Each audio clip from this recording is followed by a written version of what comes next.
Alright guys, story time. Thanks to Melissa, who reminded me of the story. Today I want to talk to you about the self-concept that runs on autopilot, no matter what the circumstances are. And so I've discussed this earlier, but I'm going to give you in a story an example of how my life has shown up this way and why I know it works this way, okay? So, and I'm going to give you my story, then I'll give you my mother's story, and you'll understand, okay? Why circumstances don't matter and why it is more important that your state of being be the one dictating what is. See, you are told over and over again, the kingdom is within. It is within. That is because you are the eternal technology that makes everything, okay? The way that the design works is very simple. Very, very simple. See, whether you realize this or not, you created a story of which you are going to enter, okay? Now, this is where you guys get tripped up, so I'm going to say it again. I'll explain what I mean. You guys often say, but how did this happen? How did this occur? It was there before I arrived. This situation was there before I ever existed, so I know it's not me. Incorrect. Okay, you guys, very, very much incorrect, okay? So I will explain how this works. You see, I've said this several times. Your mortal and waking life is very much like a dream. It is a dream. In fact, it's called the mortal dream for a reason. You are told Adam fell into a deep sleep for a reason. You are told it is a dream over and over and over again. So how does a dream work? Well, when you fall asleep and you may be 40, 50, 30, 20, I don't care how old you are right now. If you dreamed you were 5 years old and in kindergarten, when you enter that dream, you don't question that you arrived in the middle of that dream. You don't question how it is that you've come to be 5, unless you know you are dreaming, which is the point. We're supposed to wake up from the dream. But I'm talking about in that moment, during those dreams, you just came in and smack dab in the middle of this existence and you haven't asked why, how, what, where. Well, your waking life is the exact same way. You set up the story beforehand and you entered it and you are serving as the veil. Okay? You are entering it and serving it against the veil. So in other words, whatever you have decided is true, you will feel and only you. And the rest of the people will show up as guests in your mental construct. So, I say this because I have an old story. When I was much younger, I was a very dangerous combination of someone who really loved herself but didn't know how the universe worked or operated. Okay? I just had the training that my mother provided, and she gave me these examples. For example, my father was the worst Rolling Stone, couldn't keep it in his pants type of stray dog out there. And I love dogs, so I say this lovingly now. But he was what he was, okay? And always has been. I have several siblings, including one that's 6 months younger than me. I'm not ashamed of it. It's just, it is what it is, okay? My mother was the only woman he married. Why? Well, my father, because of his wound, wears a controlling mask. Please, if you haven't read Heal Your Wounds, Find Your True Self, you should, okay? But the controlling mask is what he wore. He needed to control every single little thing. So as I said, when you are unhealed, you are going to attract what you need in order to balance out what you are doing. So of course, what does he do? He falls in love with the one woman he can't control. The one woman he can't say, I'll have you and the other lovers too. Because my mother just said, sorry, leave me alone. I'm not the one. I'd rather be alone than share you. Bye. Okay? So he tried many, many times. But again, my mother was never controlled. And so that's who he married. Okay?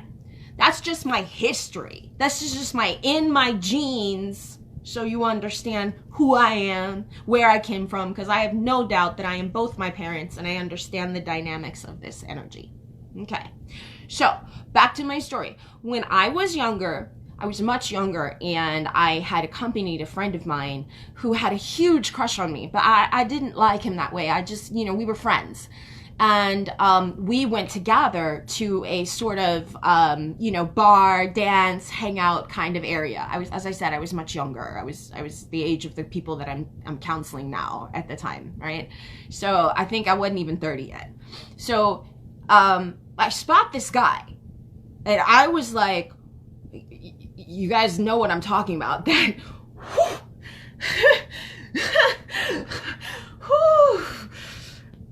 type of guy that makes you notice. Okay? The kind that makes you weak in the knees, the kind that makes you go, hello, how you doing? You understand that reaction? You know what I'm talking about? All right. I met that type of guy. Okay? And first, he did what I liked about him is that he did the honorable thing and first approached my friend and was like, hey, I think are you dating her? 'Cause holy shit, I could dig her. And he had to be like, no, but please, no. This is in exchange between two gentlemen, okay? He said, please know that I have a huge amount of respect for her, and I know you, and if you hurt her in any way, you and I are going to have problems. But no, be my guest. If she's interested in you, be my guest. So they had this whole bro thing out. All not, unbeknownst to me. So we're playing the whole look away. Yeah, I'm interested, but you better come here because I'm not going there game of male and female dynamics. And you can tell, men can tell when a woman's interested, right? And so he comes over to me and we talk, we hang out, and at the end of the night, we just talk. Okay? We talk, and at the end of the night, after hanging out, he makes sure to give me his number, and I give him mine. I didn't have to, but I did, okay? So when we go on our first date, here is what he said to me. He said, Sin, I made sure and get your number, and I made sure that I would call you. I knew right off the bat, that you would never pick up the phone to call me. Now, how did he know? He didn't ask me. He didn't ask me, did he? No, he understood and behaved in autopilot mode based on who I am. It was an unspoken agreement. It was understood. Either you put forth the effort, my man, I'm not looking at you. I don't care how good looking you are. Understood automatically. However, I looked at him and I said, wait a minute. And I smiled because I know he's good looking. I mean, he was good looking. I'm not, he was good looking. But I said to him, wait a minute. You mean to tell me that ladies pursue you first? And I'm smiling because I knew that was the case, right? He's like, yeah, typically. But, keyword, I knew you were different. Now, the reason I want to tell you this story is this is uber important to your understanding. Your self-concept runs the rest of the world on autopilot. They don't know how, they don't know why, they just act according to your energy because it's a mirror. It's a mirror. Okay? So when you start to put this focus back on you, when you start to doubt in, oh my gosh, if I keep focusing on me and I forget about them, they're going to forget about me. Stop. And understand that the reason you are doing this is because you are doubting your worth. And so you will believe that you have to do something in order for them to act accordingly. Now, this is the law of reverse effort. It's the best example of reverse effort. You doubt your worthiness, so you do the effort. Not how it works. So your job is to get centered, to know your worth, to know your value, enjoy your own company, be the best version of yourself, understand what it's like to be this, totally unencumbered by them, so that when they add value to your company, it will be very much appreciated. And when they start to detract from your joy, you'll put a stop to it. You'll put a stop to it. Now, I'll tell you, this gentleman, very much a player, very much, because that's the only thing I used to date when I was younger. I totally enjoyed breaking them. It's terrible, terrible. I admit it. I was wrong. But that was my father and me running me on autopilot. So I apologize to all those people that I broke their hearts. However, okay, notice how unlike himself he behaved in order to get my attention. This is the natural order of things. A crocodile does extreme water dance. All animals fight each other for the rights of that which they are conquering.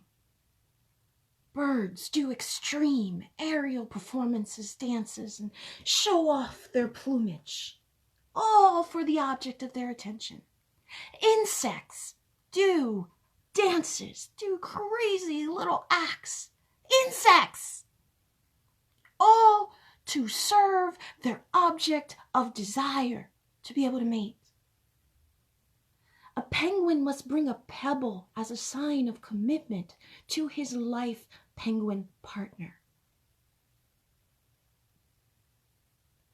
So if you, as the feminine energy, regardless of your gender, are putting forth the effort, this is going against the natural order of things, and that is why it does not feel good. Now, it is give and take. It is reciprocated. It should be appreciated. They should not put forth all effort and you never notice it and it goes, that's unbalanced as well. You don't want to do that. I get it. However, there is a natural order in which you allow your self-concept to do the work for you. So if ever there is an enticement for you to remember that it's about the relationship with you, it should be this. Because people will act against their own nature for that which they desire. And if you are not desiring them, your desires exist outside of you. And here's the best part, and I know because I'm living it, I swear on my life. Okay? When your desires exist outside of you, the universe will bring your desires to you because you are the source of them. Your desires are a guide to what is given and should be giving you peace and faith when you doubt. But should not be held within your body, should be released in an act of gratitude as you thank your spirit for bringing it to you, so that the rest of the universe, which is your spirit, by the way, can carry out the orders.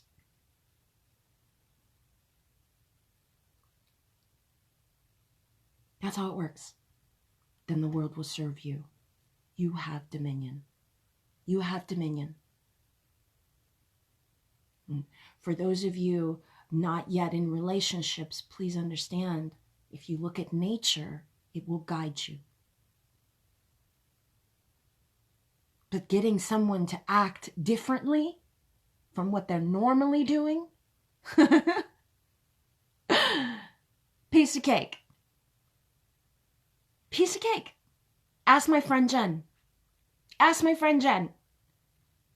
who always hears, "I'm acting out of character, but you're so charming," as she conquers women left and right.